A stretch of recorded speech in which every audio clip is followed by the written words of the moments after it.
এই সোফাতেই শুই গ'ল। তেতিয়াৰ পৰা সোফাতে শুই আছে, টিপিৰ দি আছে।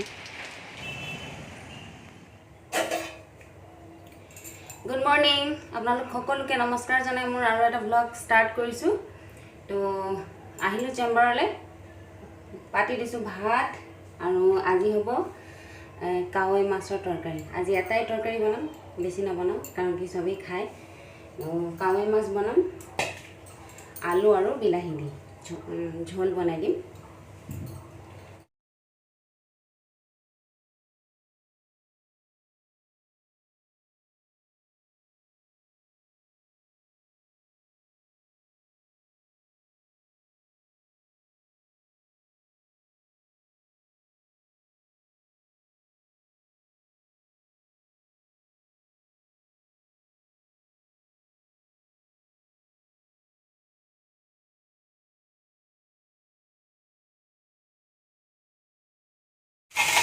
মাছকেইটা ফ্ৰাই কৰি লওঁ। তৰকাৰীৰ কাৰণে আদা আৰু পিঁয়াজ আৰু এটা কেঁচা জলকীয়া পিচি লওঁ। মই এনেকৈয়ে বনাওঁ মাছৰ তৰকাৰী, ৰচুন চচুন নিদিওঁ, এইখিনি পেষ্ট কৰি লওঁ।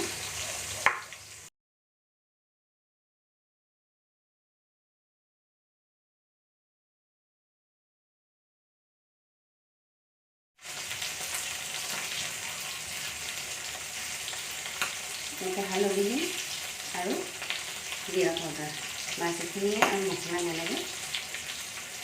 নিমখ, পানী মিক্স কৰি দিছোঁ।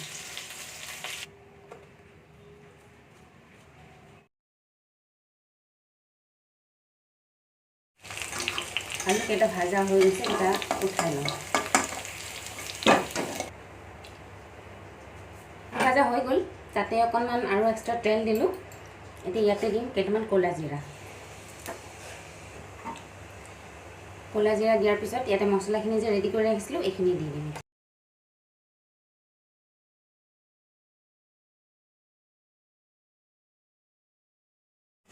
এতিয়া মছলাৰ পৰা তেল ওলাব দিম, তেল ওলোৱালৈকে ভাজি লওক, তাৰপিছত বিলাহী দি দিম। বিলাহীখিনি গলিলে তাৰপিছত আলু দি দিম, হৈ যাব তৰকাৰী। আজি হৈছে বতৰটো ডাৱৰীয়া, বৰষুণ অকণ পৰি আছে, ৰ'দ নাই। তো ল'ৰাটো আছে শুই, সি বহুত দেৰিৰ পৰা শুইয়ে আছে, উঠাই নাই। বৰষুণো পৰি আছে বাহিৰত, কিন পৰিকে। কাৱৈ মাছকেইটা বাছোঁতে ইমান দেৰি লাগিল, মাছকেইটা ইমান টাইট। এই মাছটো মোৰ বাচিবলৈ বহুত টান লাগে। আৰু গা ধোৱাৰ আগত বাছি লৈছোঁ। মাছ মাংস যদি গা ধোৱাৰ আগত চাফা কৰি লোৱা যায় তেতিয়া ভাল লাগে। গা ধোৱাৰ পিছত আৰু মাছ চাছ ধৰিবলৈ ইচ্ছা নাযায়। বাহিৰত যদিও বতৰ ডাৱৰীয়া, গৰমটো কম হোৱা নাই, গৰম লাগিয়ে আছে। এনেকুৱা বতৰ দিলে, কিনকিনীয়া বৰষুণ বতৰ দিলে আৰু বেছিয়ে গৰম লাগে, গুপগুপীয়া গৰম এটা লাগে। ভাত হৈ গ'ল মোৰ, তৰকাৰীটো হ'লে হৈ যাবগৈ। কিমান দিনৰ পৰা ভাবি আছোঁ তললৈ যাম, বজাৰ অলপ কৰিব আছে। বৰষুণটোৰ কাৰণে যাবই পৰা নাই। যেতিয়াই ভাবোঁ যাম, তেতিয়াই কিন কৰি দিবলৈ বিচাৰে। পৰহি দিনা যাম ভাবিলোঁ, পৰহি দিনাও বৰষুণ দিলে আৰু আজিও বৰষুণ দি আছে। এনেকুৱা ডাৱৰীয়া বতৰ দিলে, বৰষুণ দিলে ভালো লাগে, ঠাণ্ডা লাগি থাকে। কিন্তু ক'ৰবালৈ অহা যোৱা কৰিবলৈ হ'লে দিগদাৰ হয়। এই সোফাতেই শুই গ'ল, তেতিয়াৰ পৰা সোফাতে শুই আছে, উঠাই নাই। বহুত দেৰি হ'ল শুই থকা। আৰু বতৰ চাওক আজি, কিনকিনীয়া বৰষুণ টিপিৰ দি আছে।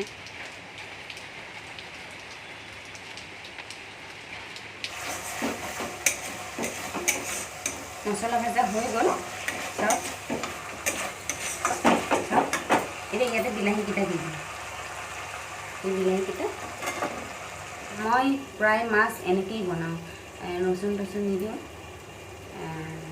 আদা আৰু পিঁয়াজ আৰু হালধি জিৰা দিয়ে বনাই দিওঁ।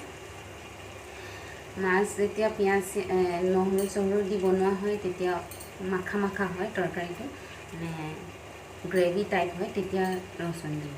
এনেকৈ ঝোল বনালে ৰচুন নিদিওঁ, এনেকৈয়ে আদাই দি বনাই দিওঁ, আদা পিঁয়াজ দি। বিলাহীখিনি সিজি গ'ল, এতিয়া আলুকেইটা দি দিওঁ।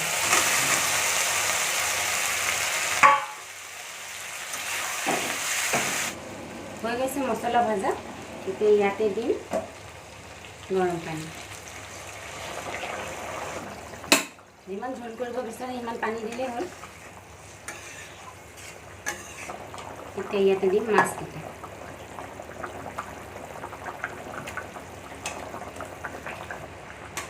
অলপ দেৰি উতলিব দিয়ক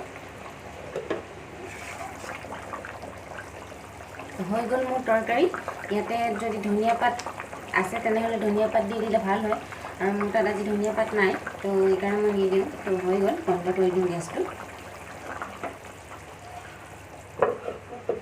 তো বনোৱা হৈ গ'ল মোৰ এতিয়া দেউতাক আৰু ছোৱালী আহক তাৰপিছত খাই আছোঁ ল'ৰাটোতো উঠাই নাই শুয়ে আছে সি তো ময়ো অকণ ৰেষ্ট কৰোঁ অলপমান আৰু লাঞ্চৰ সময়ত লগ পাই আছোঁ গুড ইভিনিং আৰু এতিয়া আবেলি হ'ল বৰষুণটোও কমিল তো মই আৰু মোৰ ছোৱালী অলপ বজাৰলৈ আহিছোঁ বজাৰ কৰিবলৈ তো জানেই নতুন ব্লগাৰ হয় মোবাইলটো ওলাবলৈ বেয়াও লাগে তো ছোৱালীজনীয়ে অকণমান ভিডিঅ' কৰিলে মই তাকেই দেখাই দিছোঁ তো আজিলৈ আহোঁ ইমানখিনিতেই ভিডিঅ'টো সমাপ্ত কৰোঁ বুলি ভাবিছোঁ আপোনালোকে সুখেৰে থাকক ভালেৰে থাকক গুড নাইট